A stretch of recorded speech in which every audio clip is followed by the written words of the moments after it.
ওলামায়ে কেরাম, আপনারা ভেবেছেন আমরা এত আলেম, এত তোলাবা, এত মাদ্রাসা, আমাদেরকে কে কি করবে?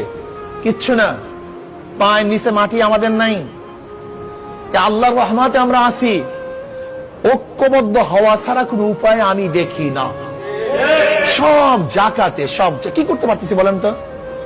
এই যে এত ওলামায়ে কেরামকে অ্যারেস্ট করছে, কি করছেন বলেন তো? কি করছেন? কি করতে পারছেন?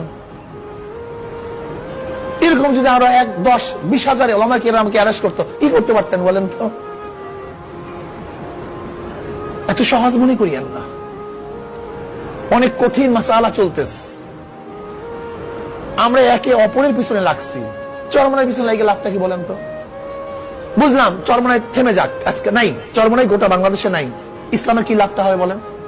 নাই, চরমনায় শেষ। ইসলামের ফায়দাটা কি আমাকে বলেন? এই জাতির উপকারটাকে আমাকে বলেন। আমাদের মেজাজের মধ্যে এইটা থাকবে কেন যে চরমনায় না থাকুক? এইটা থাকবে কেন? বরং আমাদের মেজাজের মধ্যে থাকা উচিত ছিল যদি চরমনায় একটা হালকা একটা কাফেলা তারা কাজ করতেছে দিনের, যদি তাদের মধ্যে কোনো ভুল ত্রুটি থেকে থাকে, আমি একজন মুমিন হিসেবে তাকে শুধরাইয়া দেব। এটা হওয়া উচিত ছিল। ভুল ত্রুটির ঊর্ধ্বে কোনো মানুষ না, হতেই পারে, থাকতেই পারে। আপনার আলেম হিসেবে উচিত ছিল যে ভাই এইটা ঠিক না। এক মুমিন আর এক মুমিনের আয়না স্বরূপ, যে এইটা ঠিক না, এইটা এরকম হওয়া উচিত ছিল। ব্যাস, আমরা একে অপরের পরিপূরক হয়ে যাই, একে অপরের সহযোগী হয়ে যাই, সাহায্য হয়ে যাই, সাহায্যকারী হয়ে যাই। কিন্তু আমাদের অবস্থা কি? বিদ্বেষ, হিংসা।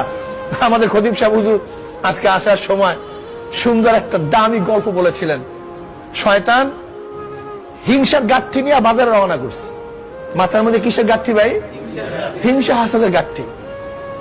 এক আলেম প্রশ্ন করছে যে ভাই এই তোমার এই হিংসার গাঠি থেকে হিংসা কিনবে কে? বলে আপনারাই তো হিংসা কিনবেন। এই খতিব সাহেব হুজুর এই মাত্র গল্পটা করছে। আপনারা আলেমরা তো হিংসা কিনবেন, বিদ্বেষ তো আপনারা কিনবেন। এর জন্য আমি নিয়ে যাচ্ছি।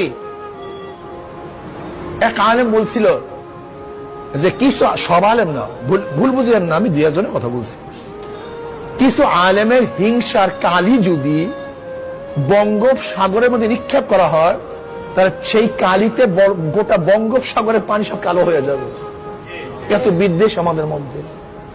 একজনকে সালাম দেই না কেন ভাই? সালাম দিতে সমস্যা কি? একজনকে একজন মুসাফা করি না, আশ্চর্য বিষয়।